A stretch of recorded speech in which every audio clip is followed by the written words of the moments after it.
the next song we are going to hear on the Humanitas stage is a Sinhala song called Susata Baranin Sarasila.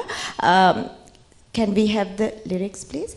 So, you have the lyrics of that song, right? Silent video with the lyrics of the song? You don't have it? Okay, anyway, I will go to Inoka, because this is a song about a working or a woman with responsibilities in life. So, if you can just explain it a little bit, maybe they will understand it in context when it is sung. Yeah, first, I'm glad you selected Susata Baranin because it has a relationship to me, but with the time I will not discuss that. Now, in Susata Baranin Sarasila, have you all heard of that song? Have you heard? How many? Can I have the hands up? Susata Baranin Sarasila, Nakapana vehi wasina vele, Vishakatumo avida giya lesin, mata ennata bෑ. Just to give it just to give it a context, yeah. I think many people have heard it. For those of you who don't know Countess Visakha, she's a sort of a legendary person in Buddhist literature. In that time, it was said that the crowned king, the Brahmin, the priest, the young girl, and the royal tusker don't run. So not running, not rushing, taking it very slow, graceful, traditional was the norm. And this is taught to many girls as a virtue. So, yeah. So now this, in the song, the common lady doesn't have a name. Let's call her Sama or somebody. So now she can't just wait when there's raining. She has lot of work. දර පළල දාලා තියෙනවා. ඒවත් එමිනා කපනා වෙහි වහින වෙලාවේ පලාපු දර ටික තෙමා දමාවි. වැස්සි පැටියා එළියේ බැඳලා තියෙනවා. තෙමෙයි if you don't go, if you hurry up. So now in this, back then I didn't realize that, what's there in that song. But this lady, the Sriyalata or the Shama, and Vishaka, as a public health person who has learned advanced epidemiology, I don't think we can compare them. Because it's like trying to compare apples and oranges.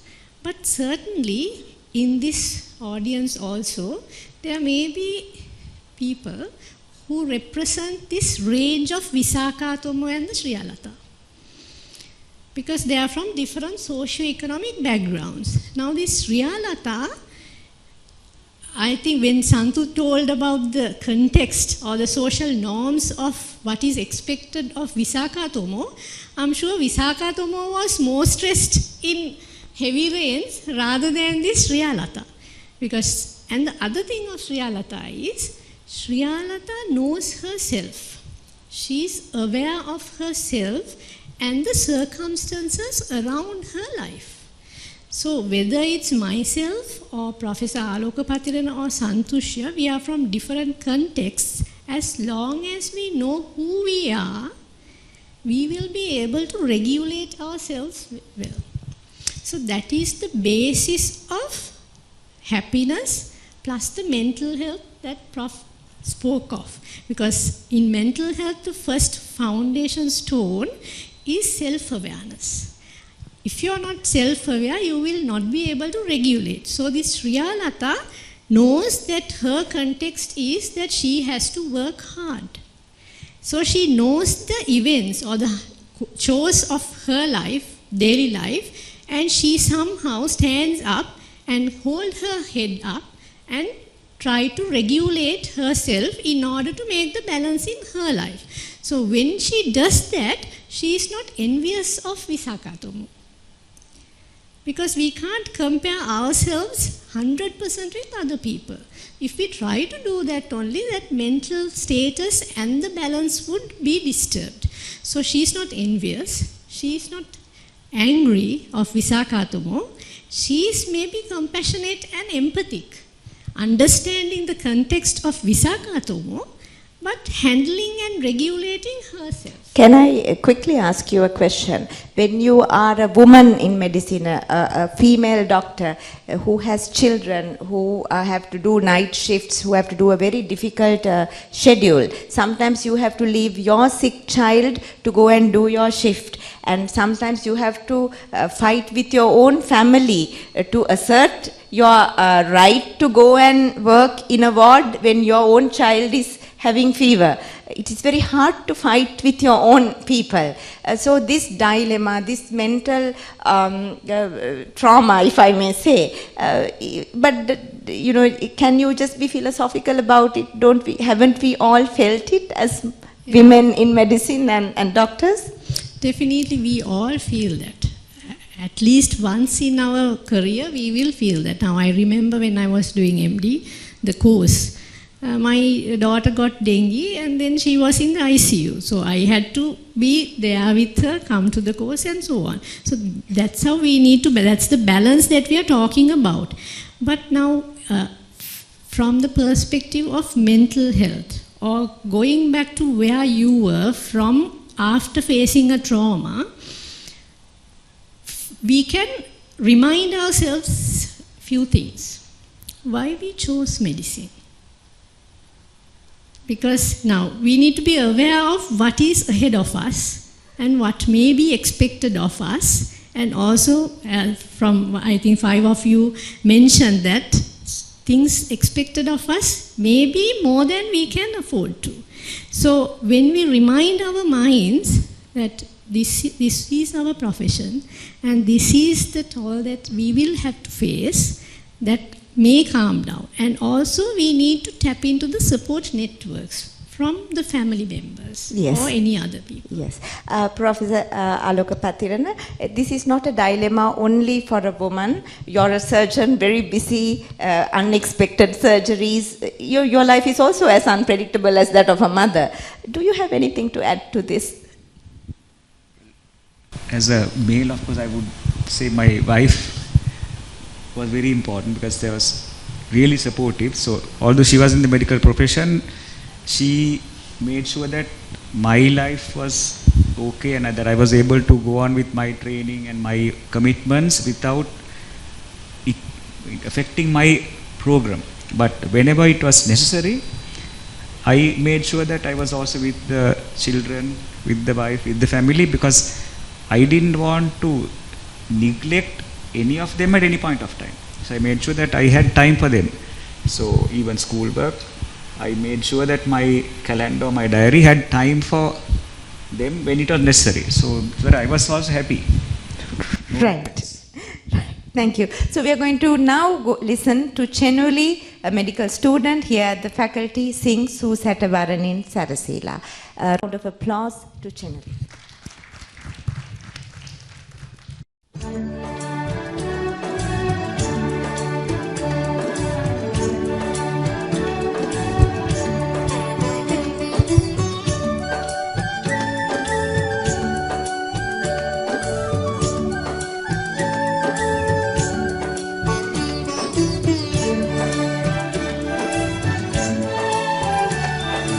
Susatavaranin Sarasila Na kapna vehi vetena vile Visaka tumo pemini vilasin Mata innata veni sulmani Susatavaranin Sarasila Na kapna vehi vetena vile Visaka tumo pemini vilasin Mata innata veni sansale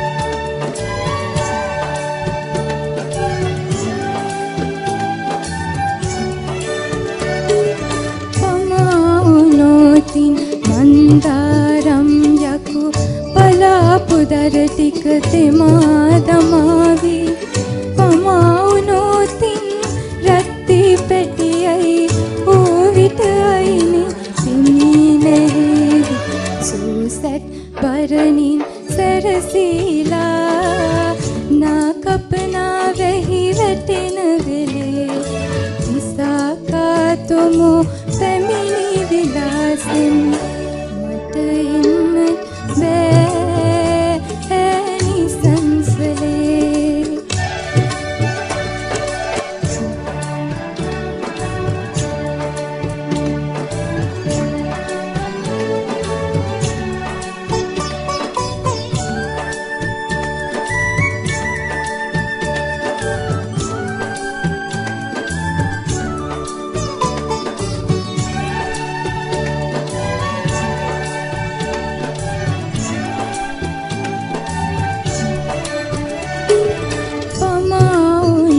දොල විගොඩ තලාලා ඒදඩු මංකඩ අගුලු දමාවි එහෙම වුණොතින් උපුලි චූටි කඳුළු අතුරවි බලා හිඳීවි සූසැට බරණින් සැරසීලා නා කපනා වෙහි වැටෙන වෙලේ විසාකා තුමෝ පැමිණි විලාසෙන් මට එන්නට බෑ නිසංසලේ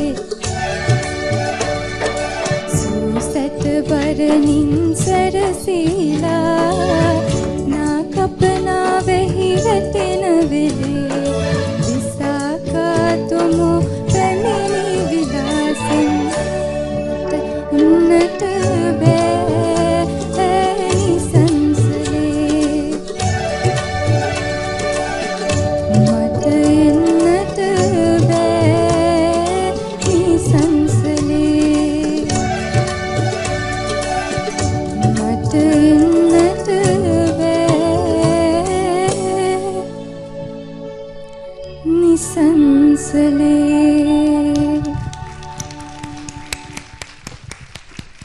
Thank you, Chenuli, for your beautiful singing. Before we go to the next video, quick question to Inoka. Sidney Sheldon, in her novel Nothing Lasts Forever, that book starts with a line, there are three types of, three classes of human beings, men, women and women physicians. He says he's quoting William Mosler, but I couldn't find the reference. Anything you want to say before we go to the next video? Now, there are three women physicians in it, in Sidney Sheldon's Nothing Lasts Forever. The last line says, now, whether you're a physician or not a physician, when it's a woman physician, there are so many other things also, because hard work is lying there. So if the women physicians can think and remind themselves that nothing lasts forever, that would help the women physicians to face these difficult circumstances in life. And also, just as I faced my child's illness when I was doing MD, my friends and my husband, who is a clinician, and my parents helped a lot. So women physicians are also surrounded by these loved ones who are there to help. So we need to have these circles of friends, loved ones, our spouses, knitted close together so that they will be there when we are in need of them. Absolutely. Pulse of wisdom again.